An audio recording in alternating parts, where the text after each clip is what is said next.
Someone was following Stanley. He was sure of it.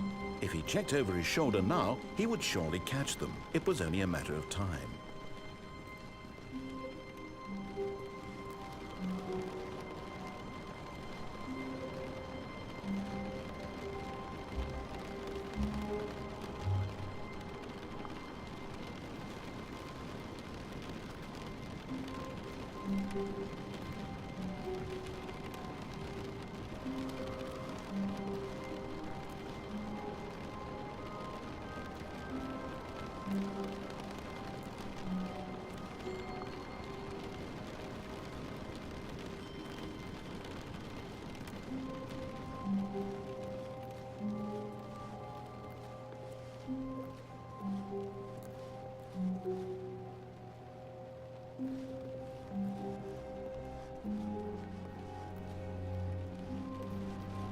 When Stanley came to a set of 2 open doors, he entered the door on his left.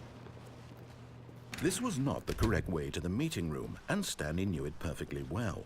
Perhaps he wanted to stop by the employee lounge first, just to admire it. Wow, yes, this room. What a beautiful room.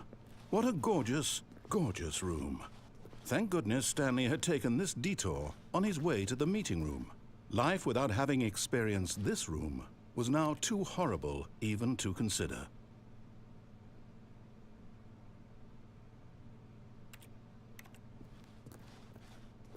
Yes, really, really worth it being here in the room.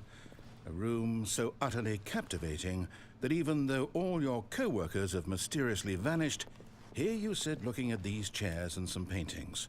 Really worth it. But eager to get back to business, Stanley took the first open door on his left.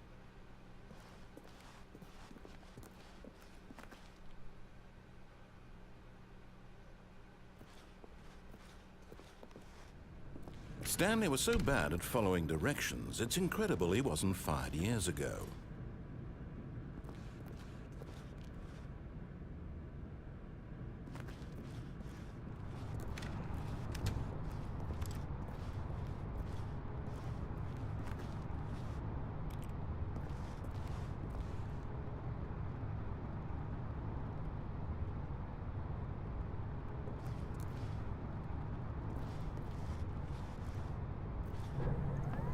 Look, Stanley, I think perhaps we've gotten off on the wrong foot here. I'm not your enemy, really, I'm not. I realize that investing your trust in someone else can be difficult, but the fact is that the story has been about nothing but you all this time. There's someone you've been neglecting, Stanley. Someone you've forgotten about. Please, stop trying to make every decision by yourself. Now, I'm not asking for me, I'm asking for her. This is it, Stanley. Your chance to redeem yourself, to put your work aside, to let her back into your life. She's been waiting.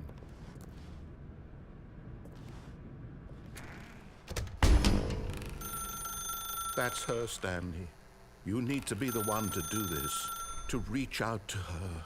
If you can truly place your faith in another, then pick up the phone.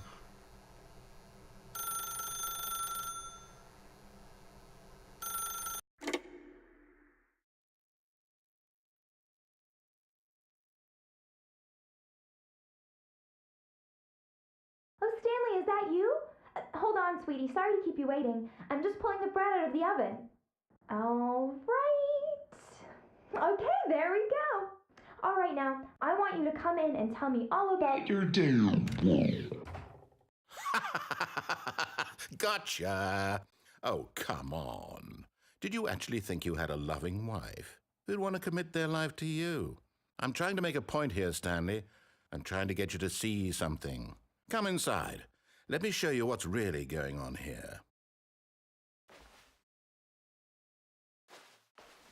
Sorry, but you're in my story now.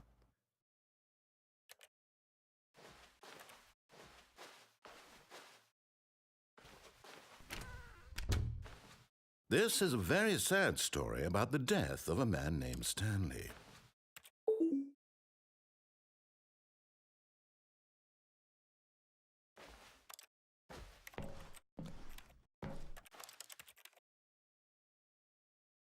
Stanley is quite a boring fellow.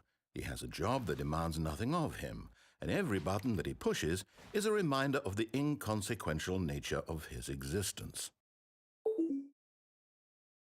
Look at him there, pushing buttons, doing exactly what he's told to do.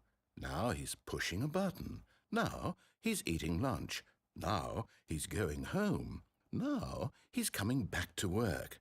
One might even feel sorry for him, except that he's chosen this life.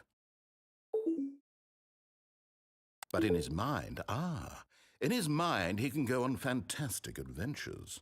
From behind his desk, Stanley dreamed of wild expeditions into the unknown, fantastic discoveries of new lands. It was wonderful, and each day that he returned to work was a reminder that none of it would ever happen to him. And so he began to fantasize about his own job. First, he imagined that one day while at work, he stepped up from his desk to realize that all of his co-workers, his boss, everyone in the building had suddenly vanished off the face of the earth. The thought excited him terribly. So he went further. He imagined that he came to 2 open doors and that he could go through either. At last, choice. It barely even mattered what lay behind each door. The mere thought that his decisions would mean something was almost too wonderful to behold. As he wandered through this fantasy world, he began to fill it with many possible paths and destinations.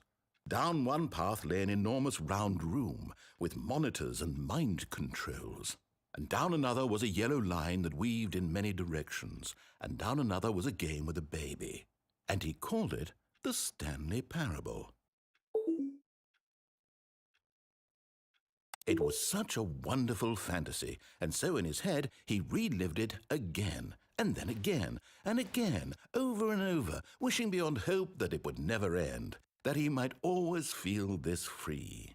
Surely there's an answer down some new path, mustn't there be? Perhaps if he played just one more time. But there is no answer. How could there possibly be? In reality, all he's doing is pushing the same buttons he always has. Nothing has changed. The longer he spends here, the more invested he gets, the more he forgets which life is the real one. And I'm trying to tell him this, that in this world he can never be anything but an observer, that as long as he remains here, he's slowly killing himself. But he won't listen to me. He won't stop. Here, watch this.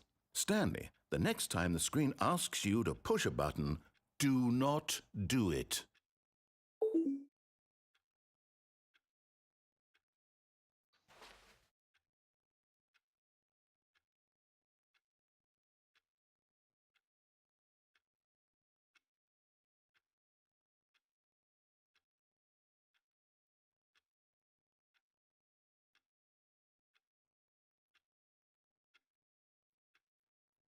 You see? Can he just not hear me? How can I tell him in a way that he'll understand that every second he remains here, he's electing to kill himself? How can I get him to see what I see? How can I make him look at himself? I suppose I can't, not in the way I want him to. But I don't make the rules. I simply play to my intended purpose, the same as Stanley. We're not so different, I suppose.